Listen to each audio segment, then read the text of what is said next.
Hello friend, नमस्ते। मैं हूँ रीना यादव।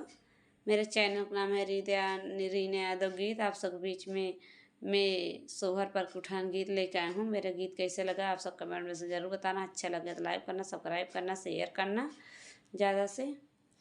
मेरा रोता लालन कोई लेता नहीं, मेरा रोता लालन कोई लेता नहीं, मेरा रोता लालन लेता नहीं, अपने आजा के पास लल जाता नहीं, उनकी आजी गुमान भरी लेती नहीं, मेरा रोता लालन कोई लेता नहीं, मेरा रोता लालन कोई लेता नहीं, अपने चाचा के पास ललन जाता नहीं, अपने चाचा के पास ललन जाता नहीं, उनकी चाची गुमान भरी लेती नहीं, उनकी चाची गुमान भरी लेती नहीं, मेरा रोता